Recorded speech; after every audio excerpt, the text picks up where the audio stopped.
Hello, Dumaguete. Hello, Negros Oriental. Hello, Sillimanians around the world. This is Joshua Soldivillo. And this is Ronelyn Vailoces-No. You're watching #Silliman.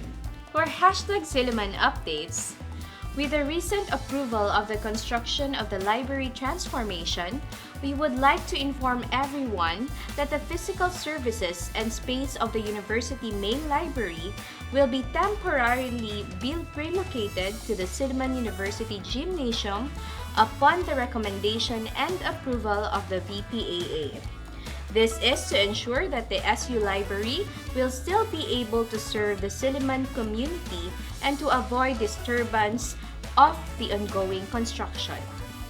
On the other news, Silliman University, through its Office of Community Engagement and Service Learning, partnered with the Philippine National Volunteer Service Coordinating Agency to celebrate National Volunteer Month through an online forum and symposium on December 3, 5 and 6, 2022. Silliman University President Betty Cernol McCann also signed a partnership with the PNVSCA during the symposium to mainstream volunteerism for development. Keep the spirit of volunteerism burning.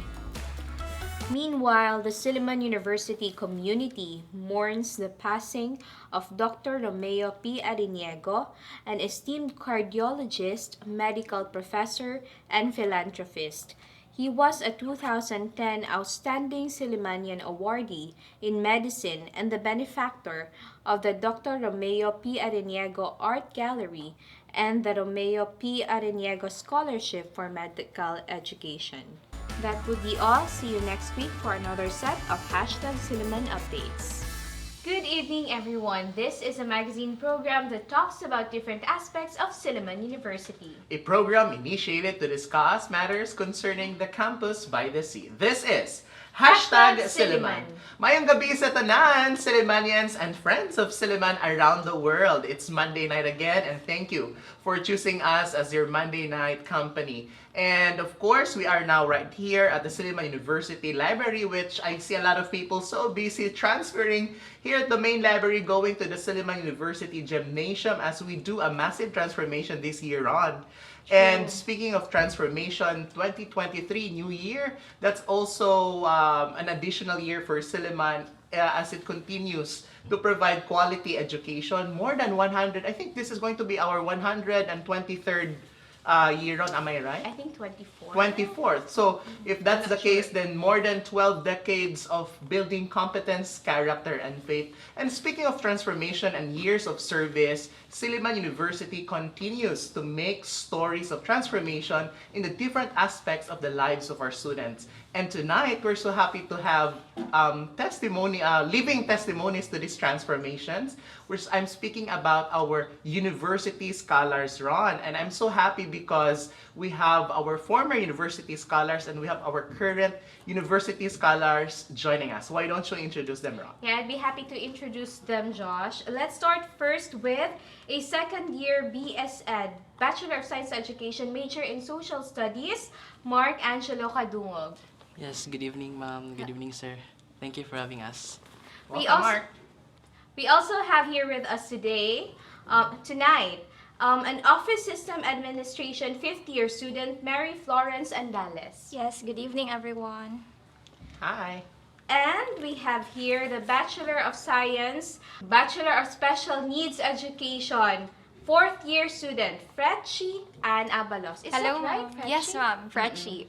Hello, ma'am. Okay. Hello, sir. Hi. So these are our current scholars, Josh. And of course, let us not forget our alumnus. He graduated last March 2012 with a degree of BS Physics, Mr. Zyril Abejero. Magandang araw, Ma'am Ron and Sir Josh. And of Magandang course, araw, Ron, Kuya Z graduated cum laude lang naman. That's Wow. BS Physics at that year, 2012.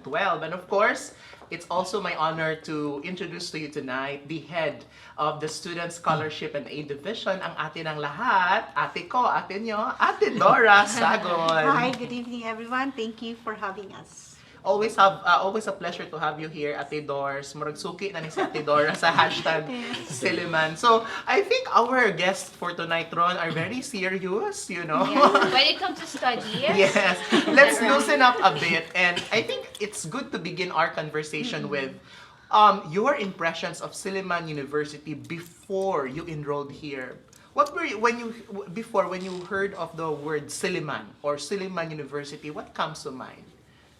Maybe I can ask Ronelyn first to give them time to think of their maybe they need time to recollect their thoughts, Ron. Yeah, you caught me off guard, Josh. That I'm part of the interviews. Yes. But anyway, when I first heard about Silliman University, it's a prestigious school. Yes. That it seems to me that it's impossible for me to study, given that I didn't come from a wealthy family, you know.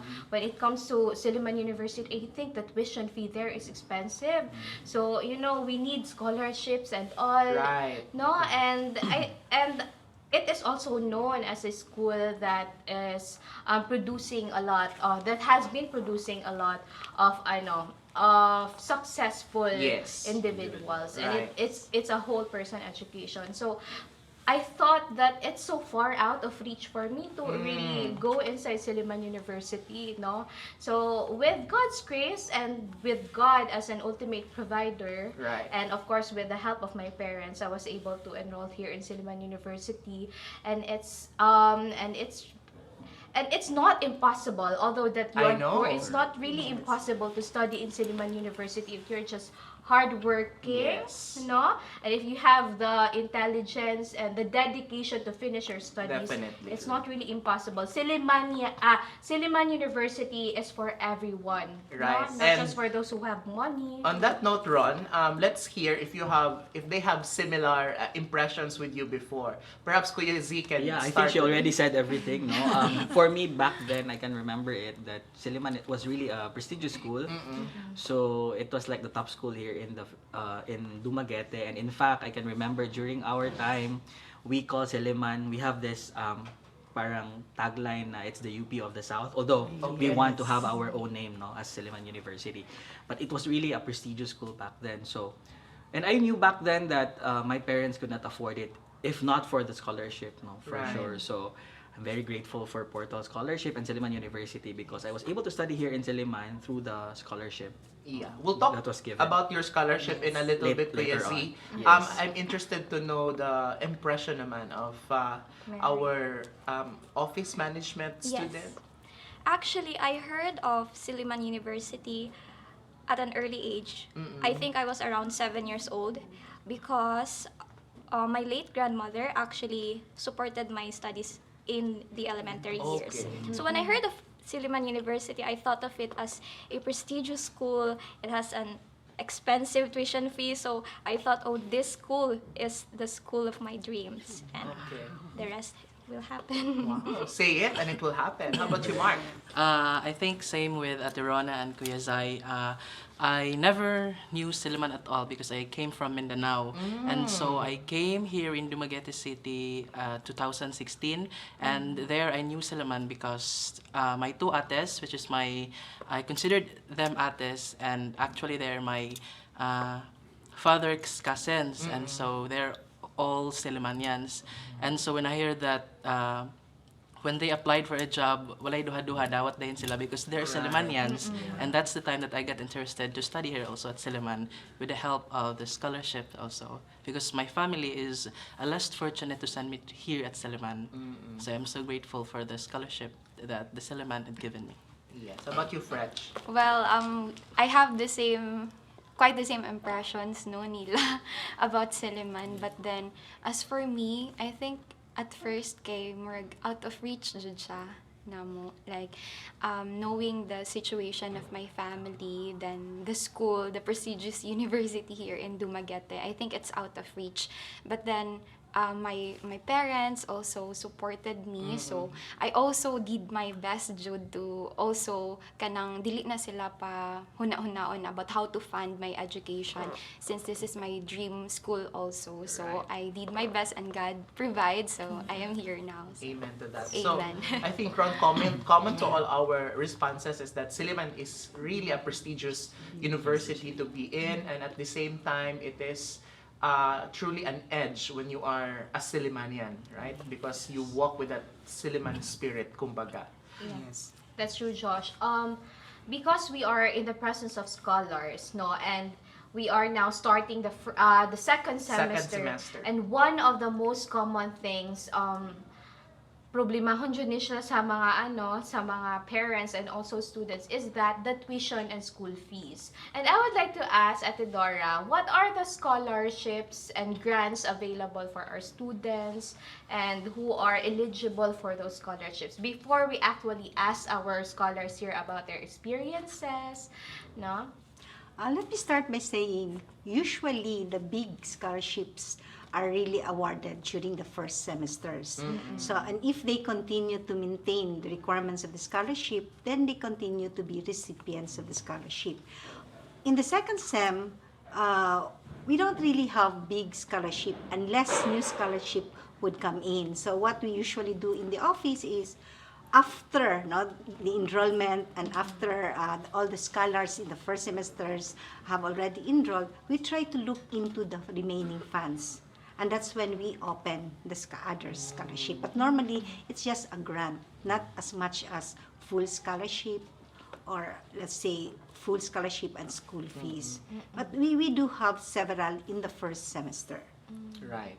So, and I think that's the advantage really in the university, Ron, because we provide a lot of opportunities, because they said that the only difference of really attaining that success is when your talents and skills meet that certain opportunities. And let's hear the stories now for scholars, how they met the opportunity of becoming a Sillimanian and trying to work on their dreams as well.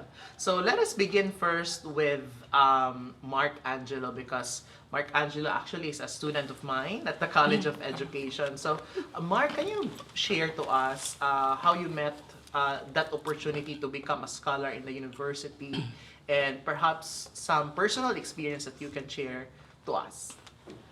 Oh, okay. So, first, let me share with you where I graduated in high school, in senior high. So, I graduated in Piapi High School. And during my grade 11, our student teacher coming from Silliman University, they bring with them the brochures that's indicating there that scholars, you can enroll at Silliman and you enjoy different scholarships. And so that's the time, since Silliman was a dream when I came here in Dumaguete City, and so I really did my best to top on school. And so I graduated, not to brag, valedictorian in Piapi High School. Wow! And so Disclaimer, not to I have that edge to get that scholarship, because one of the qualification is to be on the top 5.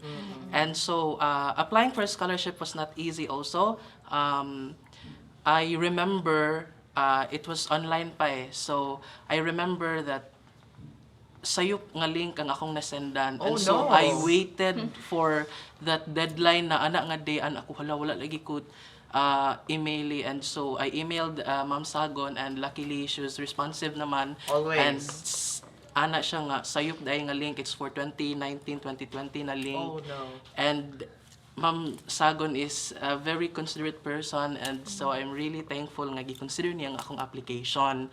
And also, aside from that, naapay mga lain, my lola is actually the former Vice President for Finance and Administration, Sir Cleonico Fontelo, and she asked for a recommendation, but I did not submit it because I don't want that I will be accepted in that scholarship because just of the weight of that recommendation. And so I really did my best that pinaagi ra gyud nako nganong masulod ko ani nga scholarship. And so that's all. That's wonderful, Ron, no? Because Mark is really trying to make sure that he earned it based on merits. No? Yes. That's good, Mark. That's good to know, and I think that's a good start, especially that you want to become a future teacher. Yes. Let's go to Fretche. How about you, Fretche? How did you meet the opportunity to be a scholar in the university, and perhaps you can share to us briefly your life story? Yes, sir. Actually, during my first year here in Silliman, I wasn't able to have the scholarship. So, like, there is this season nga murag I am trying to find and how to avail and how to look for scholarship nga akong applyan.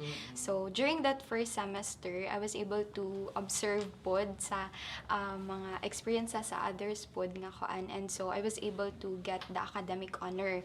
And after that, second semester entered, so I was granted with the fixed grant, and murag mo to siya may wing nako nga I was also accepted with another scholarship pag transition ako second year, and that was the Scranton. So it was a full scholarship finally. So dili siya like it's not a smooth sailing kaayo, but then I think the moment that you try to apply to submit that application, even that 1% nga ma-accept ka, it really means a lot. So yes, I'm proud of that 1% nga akong gibit-bit because I submitted the application, and now I got accepted and I had the scholarship. Wow, that's good, no? How about you, Mary? Well, my story actually is quite long. Okay, so as I mentioned earlier, I had an opportunity to study in the Silliman Elementary School. That's for 3 years with the support of my late grandmother. And then in junior high school, I actually enrolled in Silliman.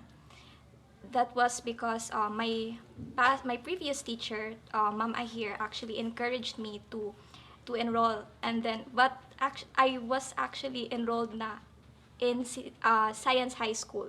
So I took the entrance exam in junior high school as a late enrollee, and then I was enrolled without any assurance of a scholarship. So around, I guess I was enrolled for 3 months. My family and I were anxious on how we can sustain my studies, but then luckily one opportunity opened, which is the PTA scholarship. So I graduated junior high school enjoying the PTA scholarship, which is 30,000 around that time. When senior high school came, I was not offered a scholarship because they were for the top 4 or 5 students, graduates. But I want to continue my studies, so I said, okay, maybe Silliman is not for me this time around. So I enrolled in Norso. I experienced the long line and taking of exams. I actually submitted all the necessary documents already, but then another second opportunity that came my way, Ma'am Sagun or Ate Ai from the SSAD office, they called me saying na there is one scholarship that you can apply. It does not require to be a top graduate, just the general average.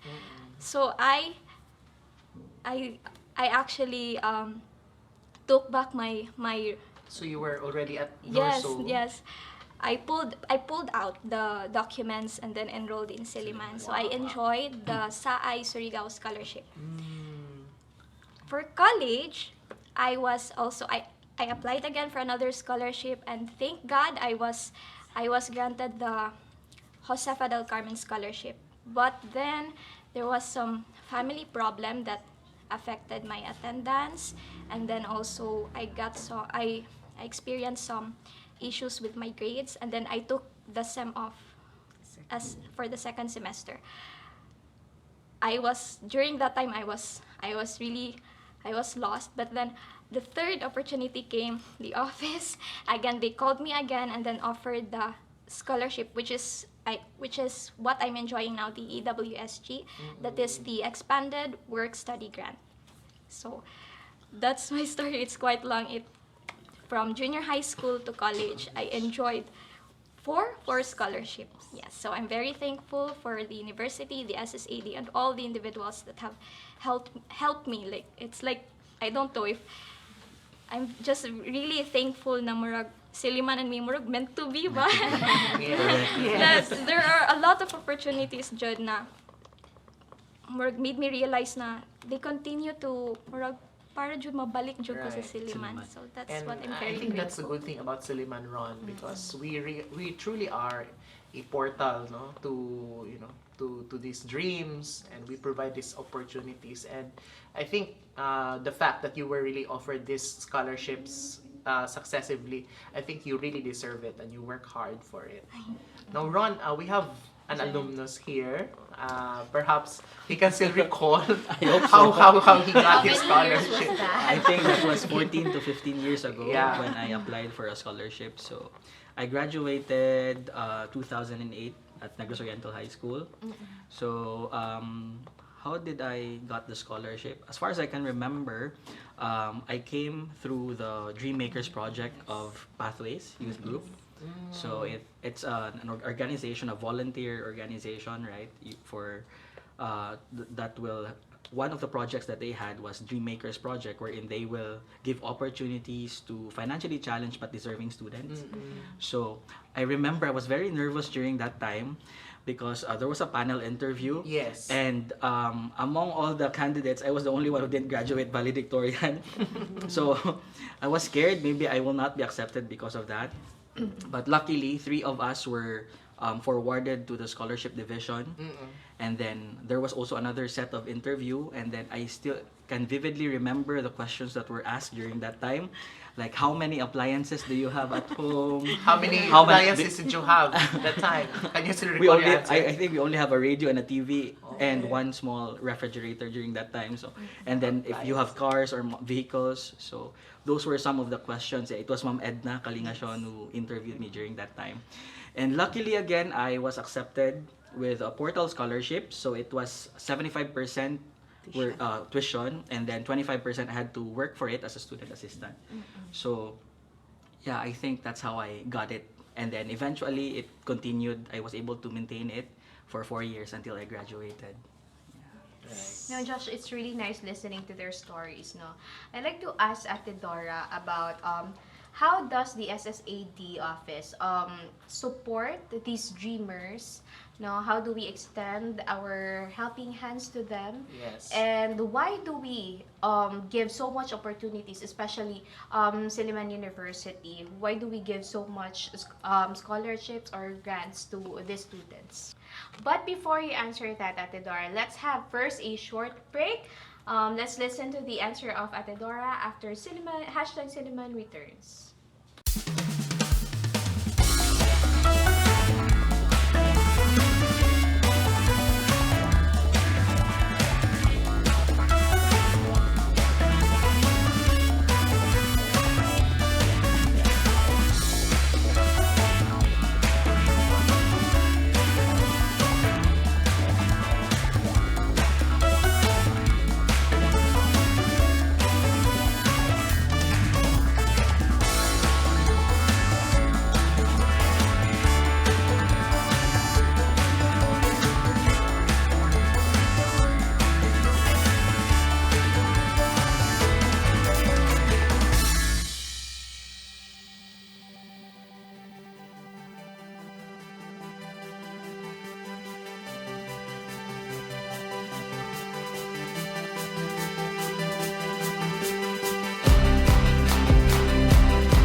And now we're back. Before we actually took a break, I asked a question to Ate Dora about the scholarship, the SSAD, how do we support the dreams of the students, and why does Silliman University put so much effort and put so much importance in giving out scholarships and grants to our dear students. Okay, actually, Silliman University supports this dream through the scholarship program. No, the scholarship program of Silliman University really is aligned with the university's vision. As such, the goal of the Student Scholarship and Aid Division is to provide academic opportunities to deserving students who are financially challenged and who also show potential to excel. The hope is, in the future, these scholars will positively contribute to the society and make a difference in the community they belong and in the larger community. And also, as member of the community, they would live out the Silliman values.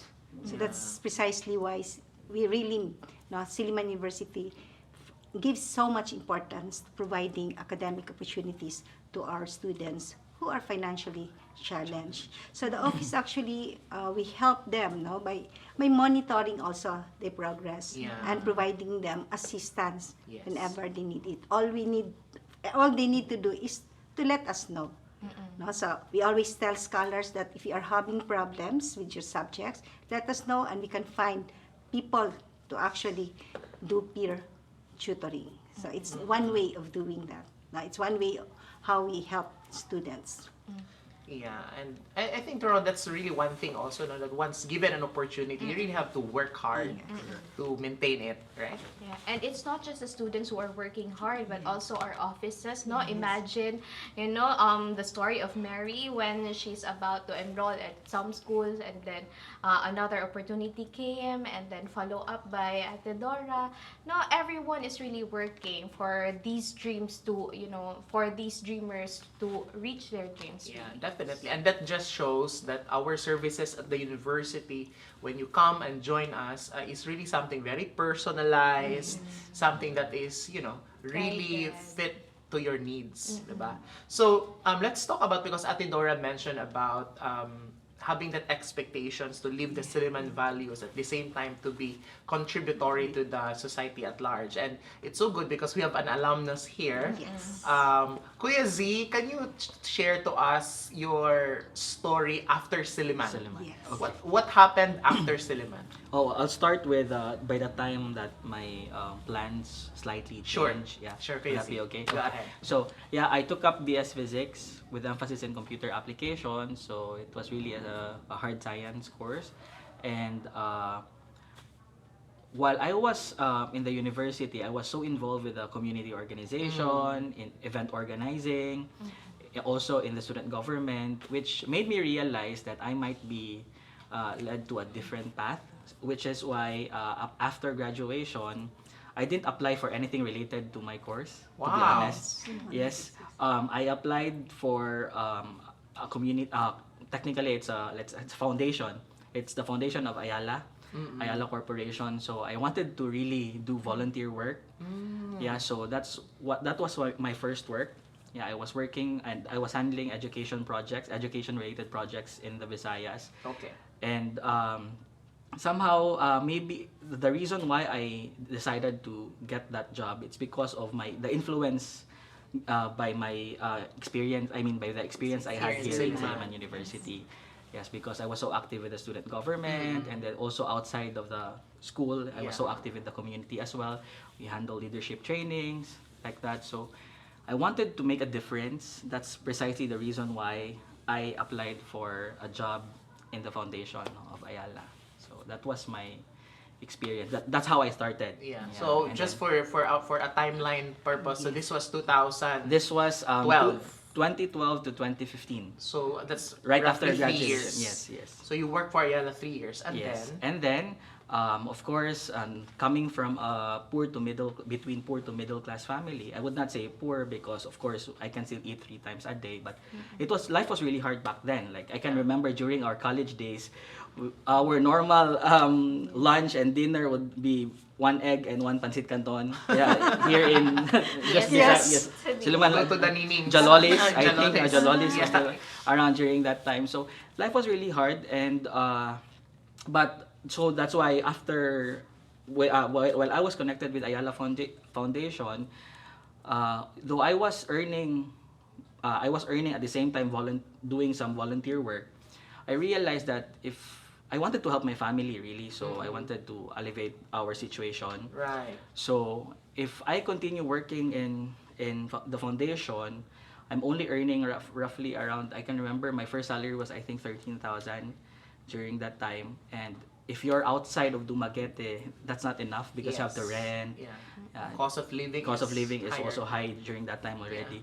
So I told myself na, well, I need to earn another source of income, but I could not let go my Yes, dream. because your heart is there. Yeah, I want to make a difference really, so I can't let go of the foundation, my work in the foundation. So I decided to look for a part-time opportunity, and that's where Insular Life came in.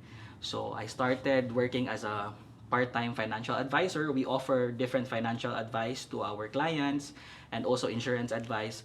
And then eventually, I I resigned in the foundation and fully grasped the opportunity of working in Insular Life as a unit manager. So right now, I'm also making a difference in my own way by also educating my clients about. So from being a part-time financial advisor, you rose through the ranks and you are now a manager of a certain unit in the insurance industry, which is industry. Insular Life. Yeah, and we heard you are also Businessman. you're now into entrepreneurial ventures. Yeah, another passion, like a passion project for me. So during the pandemic, I was based in Cebu for 8 years, and because of the pandemic, I went back here in Dumaguete, and then everything was done online, right? So Yes.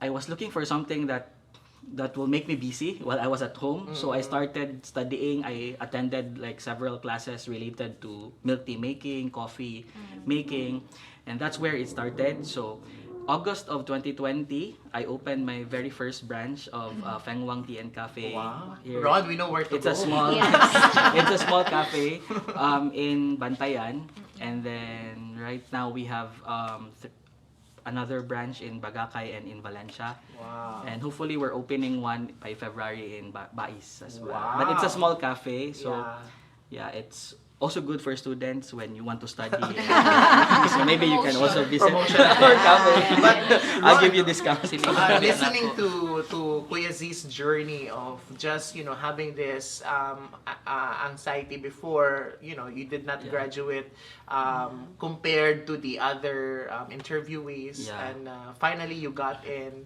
and you were asked how many appliances you had at home.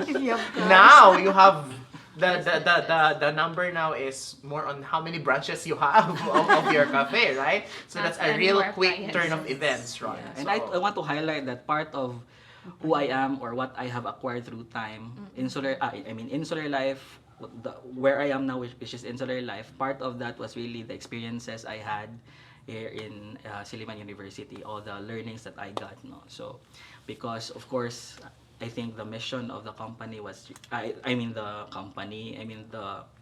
university is to really to build us in terms of our character, competence, and faith. And I think, if you study here in Silliman, you will really acquire all those things. Truly amazing, Ron. And looking at the faces of our of our scholars, it seems that they are eager to graduate and start their new life na. No, but before we actually vision for the future, we have this vision for your future. Let us talk about your journey, especially the challenges that you encountered. No, because being a scholar is not an easy, it's not easy. Although you're given that opportunity, but you also have the responsibility to do your part also. So what are the challenges, problems that you encountered? Let's start with Mark. It is indeed true that we have a price to pay when we are part of this scholarship. We are challenged how to balance study, work, and Love to life. maintain grades. Sorry. Not allowed. Not Strict ang lola. Strict ang parents at si Strict ang Lola. parents, yeah. Okay. And so, when I talk about challenges, there's a lot, especially in my studies, because I have to balance. I'm assigned actually in the scholarship and aid division, and so I have that certain hours to render for my scholarship, and so I also have a full schedules during my first semester, and so it's just about a matter of time management. Time management. Yes, because I think everything can be done through time management eh. Yeah. Kasi ano eh, pinasukan natin to eh, gusto natin we want to become successful in the future, and so we need to work hard now. Yes. That's true. I agree, Mark. Time management daw, Ron. About Fretche. I think it's more on nagdungan siya tanan. It was the pandemic, most especially the demand of the new learning modality. Like when the pandemic come, Jud, like wala na ko kabalo. I don't know what to do because I don't have the laptop. I don't have the Wi-Fi, the internet connection. When I was first year paderi, I experienced face-to-face. So I was able to enjoy katong cyber live sa taas. So I was able to research pa ato nga time idto so that malibre pod. And the computer, so naa siya dito, and also the connection, so I can utilize it. But then when the pandemic happened, wala ko, I don't know, marami gakamang jud sa pangitag connection and everything. So another struggle, another challenge if I can still continue my study ato. And so my father was able to know someone nga nagsell og computer, but it was second hand. Yeah. So mas cheaper siya, and mutoy available pa pod na mga money during that time. So I was able to use it pod during my 1 year full online class. Yes. And as for the Wi-Fi, we were able to have it pod nga kanang gatipon-tipon pog money in order to connect atong Wi-Fi namo, and naapod to someone who gave the katong poste para matukod tong Wi-Fi. So I hope that's legal, no? legal. So in those experiences, sir, like I was kuan jud nga nabuhat Japon. If there's a will, Yes, there's a way. Always, like, yes, so it's very amazing. And then I survived 2 years online, full online, and then now more confident now because we're able to get through all of those. Diba? In every challenge that we survive, we get stronger eventually. Yes. About you, Mary, what are the challenges and how did you manage to overcome them? There were a lot of challenges. Of course, there's the financial aspect. Yeah. And then I'm actually the eldest of 4 siblings in the family. And then I guess the main challenge really that I experienced is more on my character development and how I view things. Because being an EWSG scholar takes 6 years to finish a degree. So I am taking the long road to my dreams. So sometimes I honestly, especially last year, my batchmates, they were my batchmates. They already graduated. So there's that feeling ba na when will it be my turn na? But sorry to spoil the mood. Yes, but okay, so there's that there really comes a time na where negative thoughts would come in.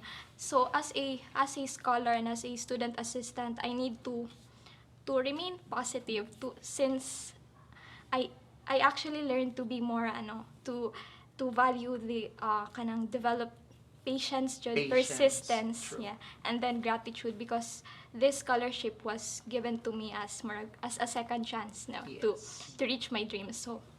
So that's it. And I'm now in my 5th year, so Almost there. yes, I'm Yes. almost Hang there. on. I tell my batchmates, sige, musunod na jud ko Yes. ninyo. Correct. It's Everyone not a race. has their own time. Yes, yes. It's not a race. Definitely. Yeah. So, we are really running out of time as much as we want to hear much of your stories.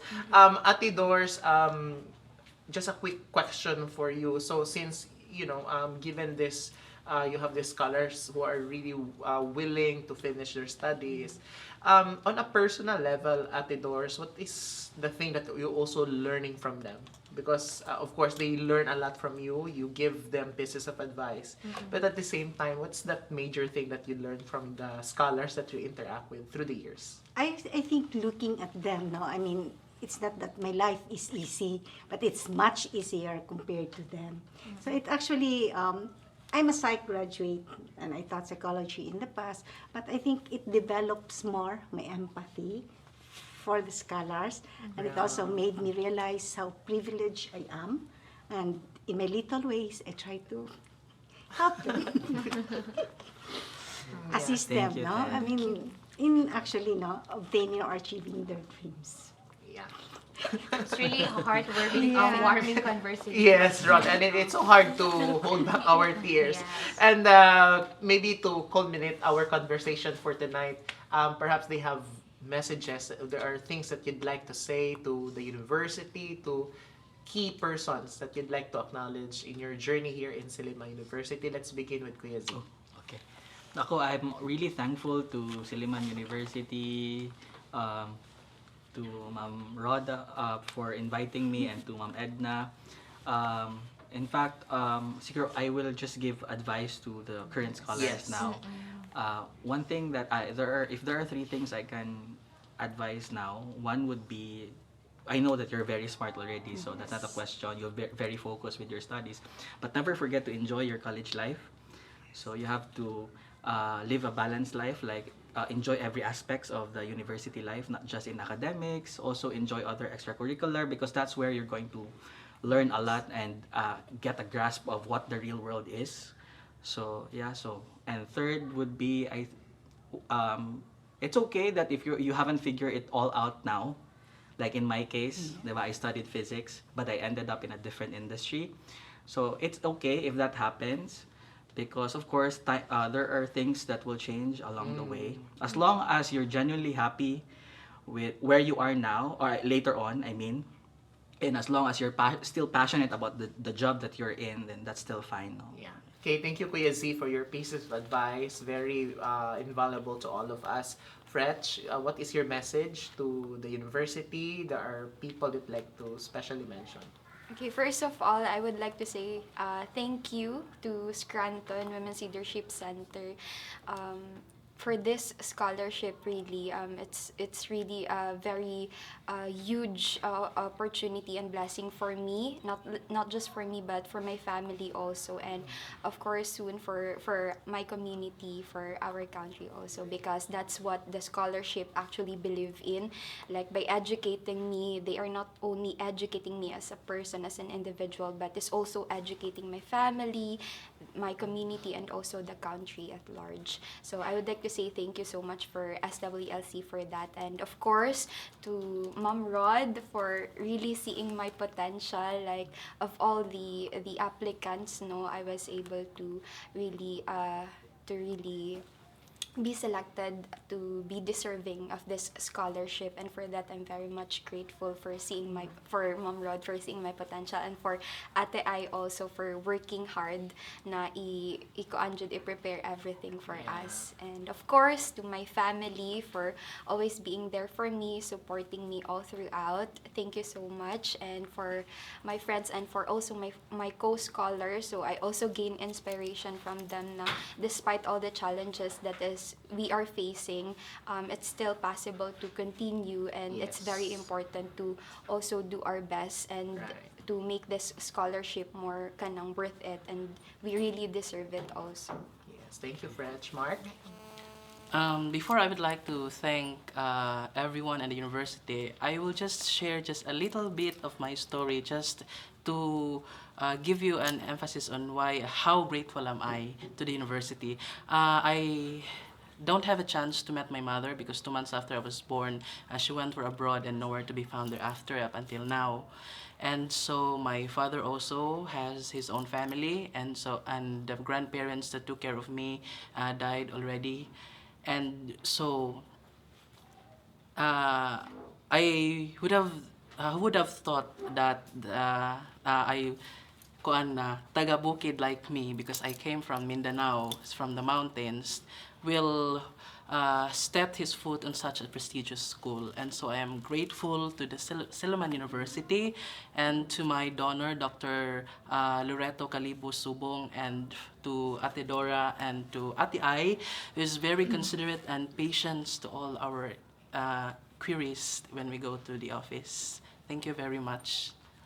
Thank you, Mark, for sharing your story, and we also thank you, no, that you are here in Silliman University. Mary. Yes, there are a lot of individuals that I would like to thank. First, I would like to thank my family, since despite being a scholar, they still need to support me financially, and it's difficult considering that we are already 4 siblings who are studying. So I want to thank them for continuing to support my studies. I also want to thank Ma'am Janet Ahir. She has really played a very important role in my life. And then I would like to thank my late grandmother, who was the person who really first introduced me to Silliman University. The university, of course, for the scholarship that I am enjoying now, to Saay Surigao for the scholarship that I enjoyed in senior high school, for the PTA scholarship that I enjoyed for 4 years in junior high school, the SSAD scholarship, the SSAD office, Ma'am Sagun and Ate Ai, who are always there. Thank you for believing in me, and then for being considerate. For the Josefa del Carmen, which I enjoyed I'm very thankful because I still enjoyed it for 1 semester.